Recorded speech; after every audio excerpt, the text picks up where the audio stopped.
Kanalımdan ve mutfağımdan herkese merhaba sevgili arkadaşlar. Bugün yine faydalı, sağlıklı tariflerle karşınızdayım. Kuru yemişlerin faydalarından bahsetmek istiyorum size. Kuru yemişlerin besin değerleri nedir? Nasıl saklayalım, nasıl tüketelim? Bunlardan kısaca bahsetmek istiyorum size. Ceviz omega 3 yağ asitleri bakımından oldukça zengin kuru yemişlerin başında gelir. Kalp sağlığını destekler, beyin fonksiyonlarını geliştirir. Bütün kuru yemişleri saklarken serin ve kuru ortamda saklamalıyız. Karanlık ortamda özellikle saklarsak daha faydalı olacaktır. Kabuklu olanlarını kullanmalıyız. Kendimiz kırıp da uzun süre bekletmemeliyiz. Yiyeceğimiz kadarını kırmalıyız. Kabuklu olanlar daha faydalıdır. Kabuğundan çıkarttığınız zaman dışarıya yağını fazlasıyla verecektir. Yağ kusacaktır. Hem çabuk bozulacaktır hem de daha fazla yağlı olduğu için acımtırak bir tad olacaktır. Çok çabuk bozulacaktır. Yine aynı şekilde badem E vitamini, magnezyum, kalsiyum ve lif açısından zengindir. Diyetlerde de rahatlıkla kullanılabilir. Kas gelişimine katkısı vardır. Tokluk hissi sağlar. O yüzden bademi de yine rahatlıkla tüketebiliriz. Fındık yine E vitamini bakımından protein kaynağıdır. Antioksidan özellikleriyle hücre hasarını yeniler. E vitamini de yaşlanmayı geciktirir. Antep fıstığı protein yönünden, B6 yönünden, lif yönünden oldukça zengindir. Kan şekerini düzenler. Tabii ki pahalı olduğu için yeterince insanlar kullanamıyorlar. Sindirim sistemini destekler. Kaju da yine aynı şekilde demir, çinko, magnezyum bakımından oldukça sağlıklı yağlar içermektedir. Enerji verir, bağışıklık sistemini kuvvetlendirir. Bütün kuru yemişler kalp sağlığını korur, beyin fonksiyonlarını geliştirir, sindirim sistemini destekler, kilo kontrolüne yardımcı olur, enerji seviyelerini artırır. Kuru yemişleri beslenme düzenimize nasıl dahil etmeliyiz? Kahvaltıda yoğurdumuzun içerisinde ya da akşam yatmadan önce yoğurdun içerisinde yulaf ezmesine sütle birlikte karıştırarak ya da sütünüzle birlikte güne enerjik bir başlangıç yapabilirsiniz.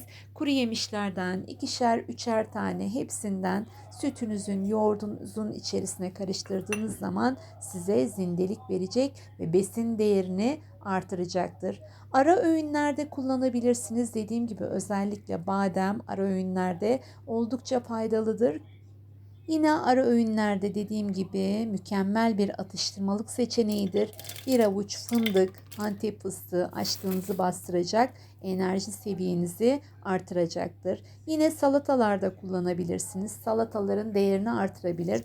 Tabii ki her şeyde olduğu gibi kuru yemişlerde de her şeyi fazla yaptığınız zaman kilo alırsınız. Bunlara dikkat etmelisiniz. Bol yağ atayım, bol kuru yemiş doldurayım, salata yiyeyim derken dikkat edin, kilo alabilirsiniz. Yine tatlılarda kuru yemişler tatlı tariflerinde kullanılabilir. Üzerlerine birkaç tane ceviz, fındık, badem, keklerinizde, kurabiyelerinizde, tatlılarınızda lezzetli bir katkı sağlayacaktır kuru yemişler. Kuru yemişleri tüketirken miktarı ne olmalıdır? Kuru yemişler ideal tüketim miktarı günlük yaklaşık olarak 8-10 adet, ama tabii ki bu bütün kuru yemişler için geçerli değil. Badem olabilir, fındık olabilir, fıstık olabilir. Cevizden mesela 2 adet yatmadan önce yediğiniz zaman size melatonin verecektir. Uyku düzeninizi sağlayacaktır. 30 gramdan fazlası zararlıdır. O yüzden dikkat etmelisiniz.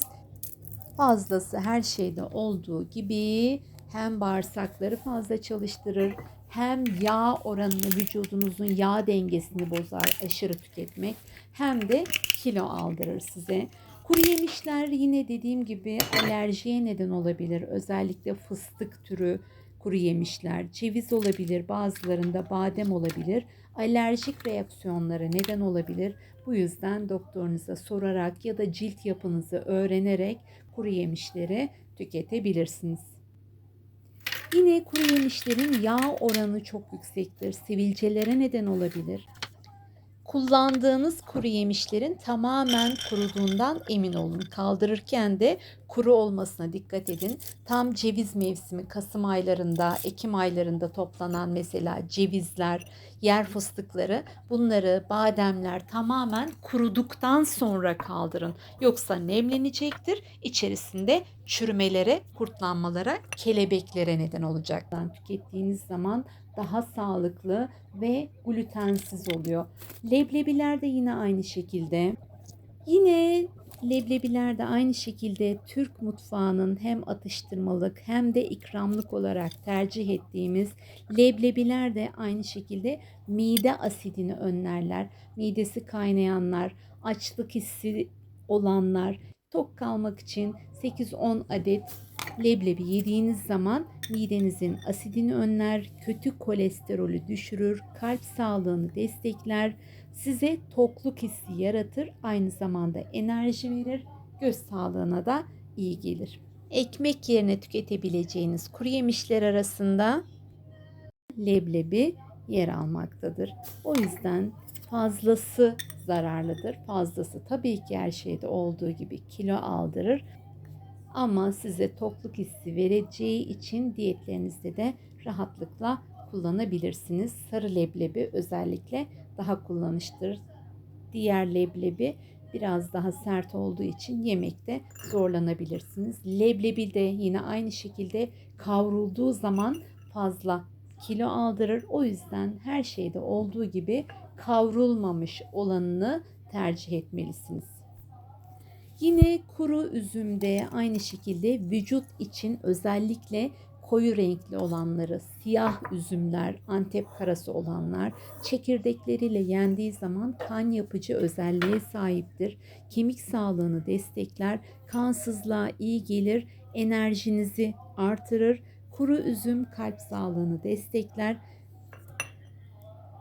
sindirime yardımcı olur, bağırsak sağlığını da yine destekler ama şekerli olduğu için özellikle kurutulmuş meyvelerden de fazlasından da uzak durmamız gerekir. Günlük tüketmemiz miktar neyse doktorunuza sorarak bunu kullanabilirsiniz. Çekirdek de aynı şekilde ay çekirdeği güne bakan kavrulduğu zaman o da fazla yağlı olduğu için cildinizde sivilcelere neden olacaktır.